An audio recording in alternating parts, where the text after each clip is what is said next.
اعوذ باللہ من الشیطان الرجیم بسم اللہ الرحمن الرحیم ربی اشرح لی صدری ویسر لی امری واحلل عقدۃ من لسانی یفقہوا قولی۔ آج ہم سورۃ بقرہ کا 21واں رکوع پڑھنے کی اور اس کو سمجھنے کی کوشش کریں گے۔ اللہ تبارک و تعالیٰ سے دعا ہے کہ اللہ تعالیٰ مجھے حق اور سچ بیان کرنے کی اور آپ کو حق اور سچ سننے کی توفیق عطا فرمائے، اور ہم سب کو اس کو سمجھ کر اس پر عمل کرنے کی توفیق عطا فرمائے۔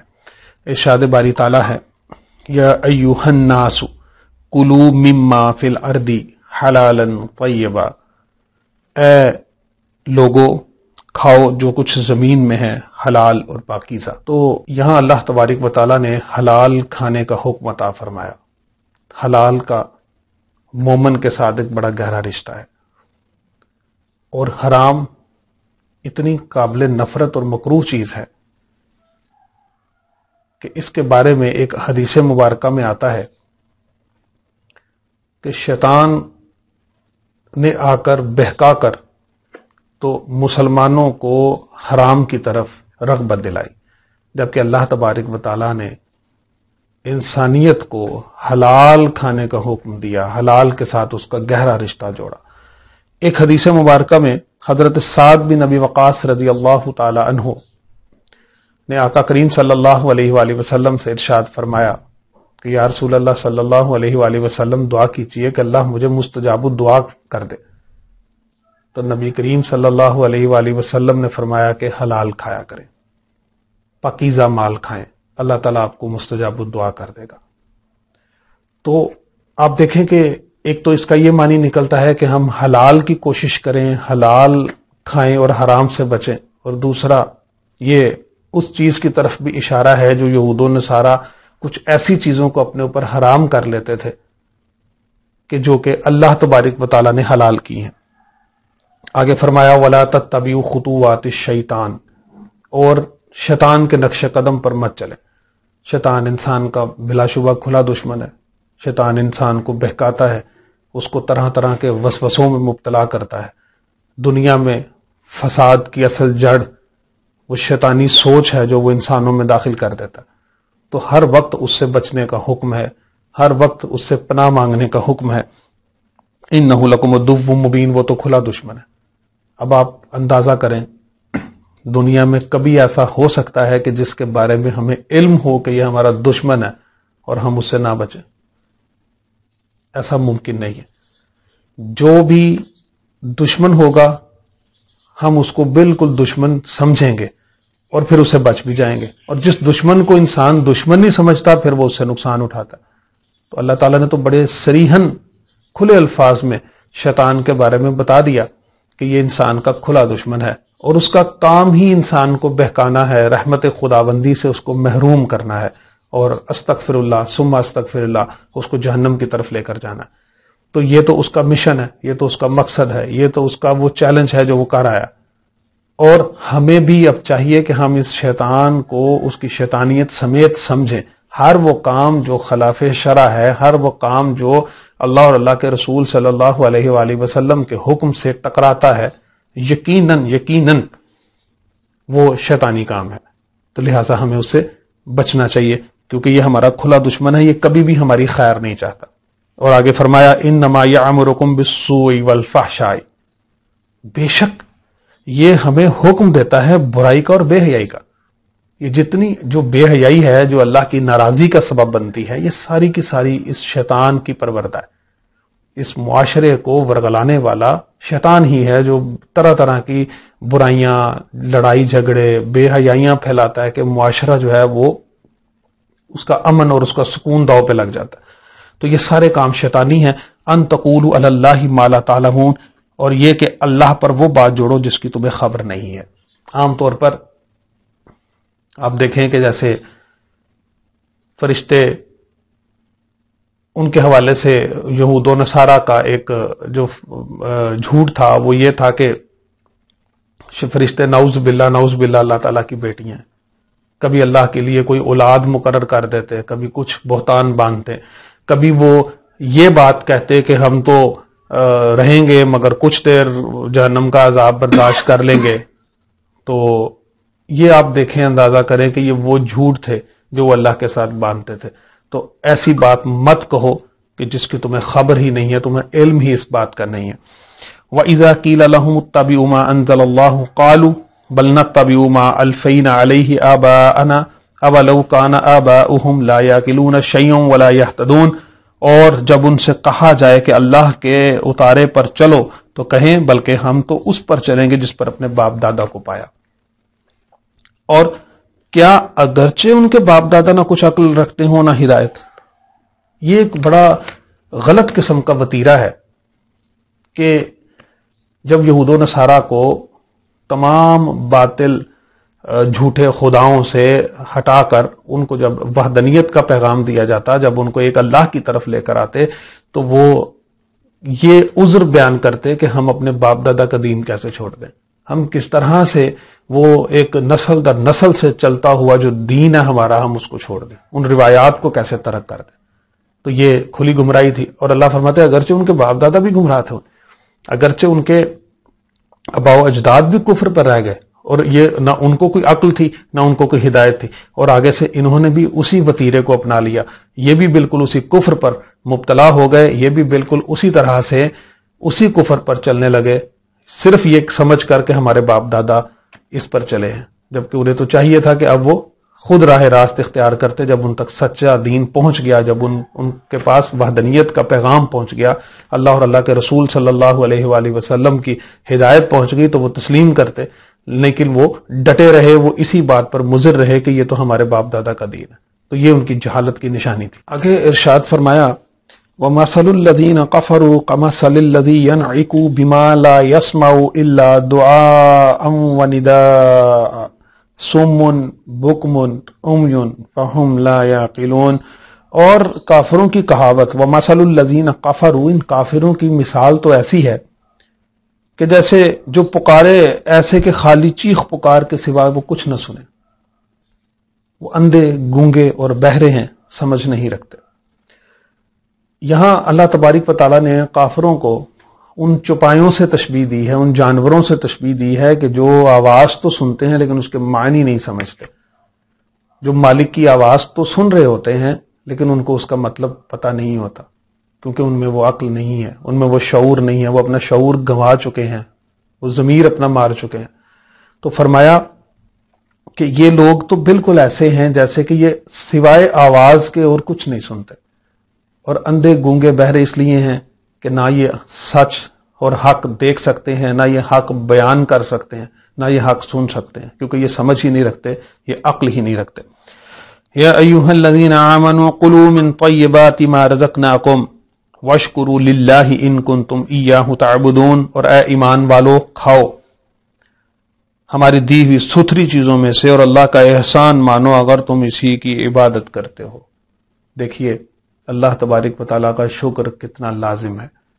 آج ہم غور کر کے دیکھیں کہ ہمارا سارا دھیان ان باتوں کی طرف ہوتا ہے، ان چیزوں کی طرف ہوتا ہے جو ہمیں میسر نہیں، اور جو لا تعداد ان گنت نعمتیں اللہ تبارک و تعالیٰ کی ہمارے پاس موجود ہیں، ہم ان کی خبر بھی نہیں رکھتے، ہم ان کا ذکر تک نہیں کرتے، ہم اس کا شکر تک ادا نہیں کرتے. حضرت شیخ سعدی رحمۃ اللہ علیہ سے کسی نے پوچھا کہ سنائیے کیسے مزاج ہیں، تو آپ نے بڑی ایک پیاری بات کہی. آپ کہتے ہیں کہ اللہ کی نعمتیں کھا کھا کر دانت گھس گئے ہیں لیکن زبان شکر کی طرف نہیں آتی.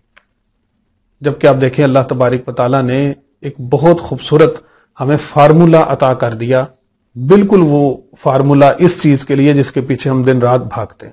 ہم چاہتے ہیں ہمیں مزید ملے، ہمیں ہماری نعمتوں میں اضافہ ہو، ہمارے مال میں اضافہ ہو.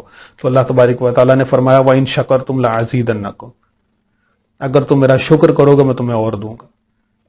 اس سے زیادہ آسان بات اور کیا ہو سکتی ہے کہ جو کچھ ہمیں میسر ہے ہم اس پر اللہ کا شکر ادا کریں تاکہ اللہ ہماری ان نعمتوں کو بھی قائم رکھے اور ہماری نعمتوں میں آگے سے اضافہ بھی کرے. ایک بڑی معروف سی روایت ہے کسی بزرگ سے، کسی ایک ضعیف آدمی سے منسوب ہے کہ ایک بابا جی تھے، وہ بیمار ہو گئے ہاسپٹل میں. ان کو ہاسپٹل میں جب ایڈمٹ کر لیا گیا، سانس کا مسئلہ تھا، ان کو آکسیجن لگائی گئی، تو چند گھنٹوں میں ڈاکٹروں نے ہزاروں کا بل بنا دیا. اور پھر وہ دیکھ کر کہنے لگے واہ میرے رب، کتنے سالوں سے، کتنی دہائیوں سے تو مجھے آکسیجن دے رہا تھا اور مجھے خیال تک بھی نہیں تھا، آج چند گھنٹے کی آکسیجن ڈاکٹروں نے مجھے لگائی اور ہزاروں کا بل بنا دیا۔ آپ اندازہ کریں ہم کس طرح سے خوراک کو چباتے ہیں، کس طرح سے اس کا ذائقہ چکھتے ہیں، کس طرح سے ہمارا معدہ اس کو ہضم کرتا ہے۔ یہ ساری اللہ کی نعمتیں ہیں۔ ہم آنکھیں جھپکتے ہیں، آنکھوں کو سکون ملتا ہے، ہم آنکھیں جھپک کے سو جاتے ہیں، آنکھیں بند کر کے سوتے ہیں، ان پلکوں کی وجہ سے ہمیں کتنا سکون ہے۔ تو یہ چھوٹی چھوٹی سی باتیں ہیں، یہ چھوٹی چھوٹی چیزوں پر غور کرنے سے ہمیں کتنی بڑی بڑی باتیں سمجھ میں آتی ہیں کہ ہم اللہ تبارک و تعالیٰ کا زیادہ سے زیادہ شکر ادا کریں تاکہ ہماری نعمتوں میں اور اضافہ ہو۔ پھر فرمایا انما حرم علیکم المیتۃ والدم ولحم الخنزیر وما اہل به لغیر اللہ فمن اضطر غیر باغ ولا عاد فلا اثم علیہ ان اللہ غفور رحیم۔ اور بے شک اس نے تم پر حرام کیے مردار، یعنی کوئی بھی مرا ہوا جانور، خواہ وہ حلال ہی کیوں نہ ہو، لیکن اگر وہ کسی اور طریقے سے مر گیا، کسی جانور کے سینگ سے مر گیا، چوٹ سے مر گیا، گر کے مر گیا، یعنی ذبح کیے بغیر اگر وہ مر گیا، کسی درندے نے اس کو ہلاک کر دیا، والدما اور خون، ولحم الخنزیری اور خنزیر کا گوشت، وأہل بہ لغیر اللہ اور ایسا جانور جس پر نام کسی اور کا لیا گیا ہو اللہ کے سوا، یعنی وہ جیسے کہ زمانہ جاہلیت میں رواج تھا کہ وہ بتوں کے اوپر سے نذرانے وارا کرتے تھے، جانوروں کی قربانی کیا کرتے تھے، تو ایسی صورت میں بھی وہ جانور حرام ہے۔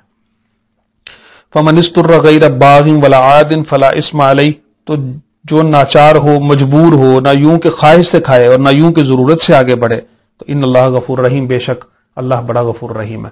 اس میں وہ رعایت دی گئی ہے کہ اگر کسی کو جان کا خطرہ ہو اور وہ کسی صحرا میں کسی ایسی جگہ پر پھنس گیا ہے کہ جہاں اب اس کی زندگی کو بھی خطرہ ہے اور اس کے پاس حلال کھانے کو کچھ نہیں، تو اس قدر حرام کھایا جا سکتا ہے کہ جس سے اس کی زندگی بچ جائے۔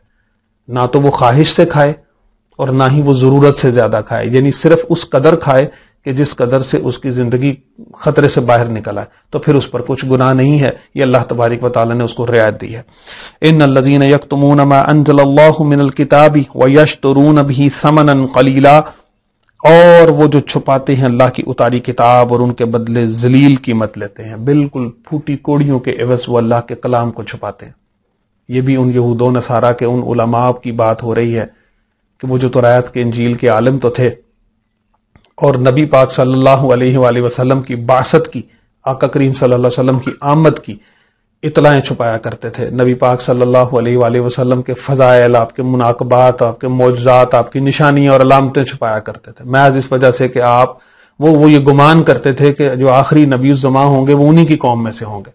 لیکن جب انہوں نے دیکھا کہ وہ ہماری قوم میں سے نہیں ہیں اور اگر یہ نشانیاں لوگوں کو پتہ چل گئیں تو سارے کے سارے لوگ ان پر جو ہے وہ ایمان لے آئیں گے، تو پھر ہمارے نذرانے اور ہماری یہ ساری جو تحفے تحائف کا سلسلہ چلتا ہے، ہمارے جو اس طرح سے کاروبار چل رہے ہیں وہ سب ختم ہو جائیں گے۔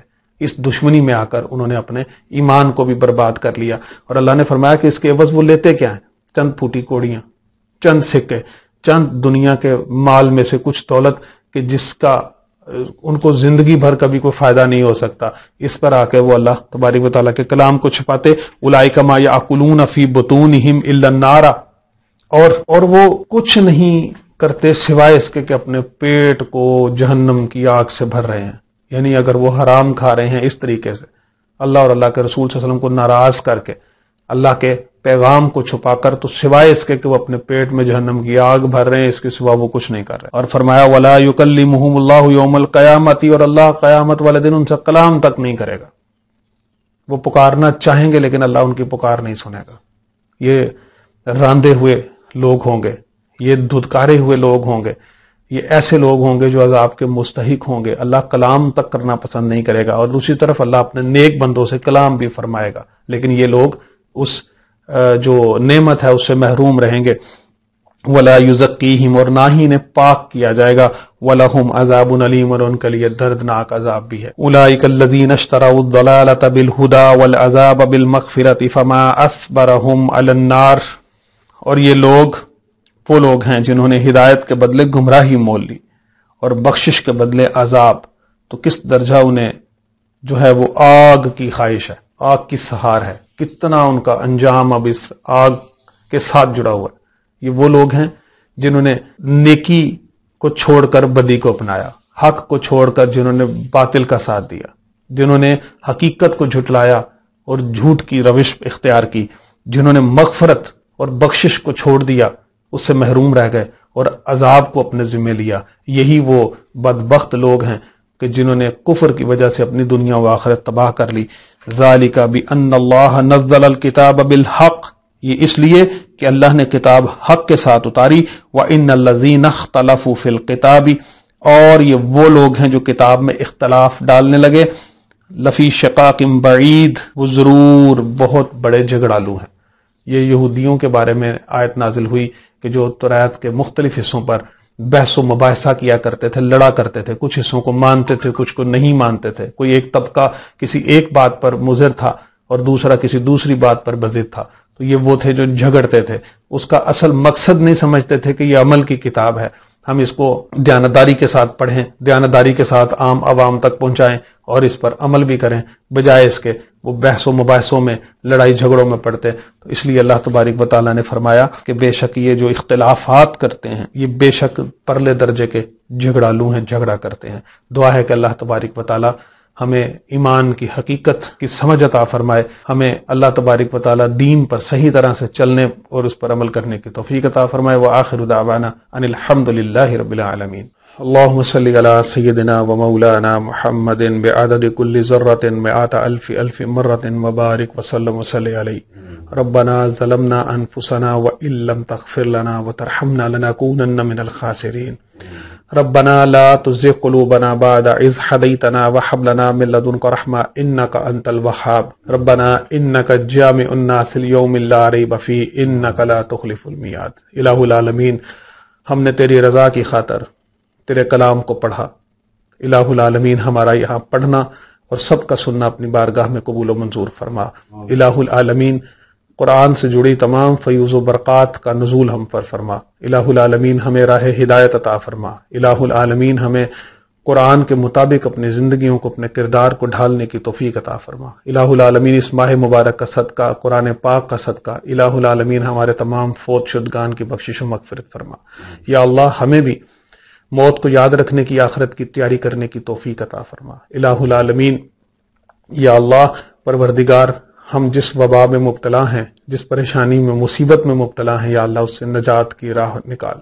الہ العالمین ہمیں وہاں سے نجات عطا فرما۔ یا اللہ پروردگار ہمیں ہر قسم کی ذہنی، جسمانی، بدنی، نفسیاتی، روحانی بیماریوں سے نجات عطا فرما۔ یا اللہ پروردگار بغض، کینہ، حسد، نفرت سے ہمیں بچا، جھوٹ اور غیبت، بہتان سے بچا۔ یا اللہ شیاطین کے شروں اور انسان کے شروں سے محفوظ فرما۔ یا اللہ حاسدین کے حسد سے محفوظ فرما۔ یا اللہ بری نظر والوں کی بری نظر سے محفوظ فرما۔ الہ العالمین ہم پر، ہمارے والدین پر، ہماری اولادوں پر اپنا رحم و کرم نازل فرما۔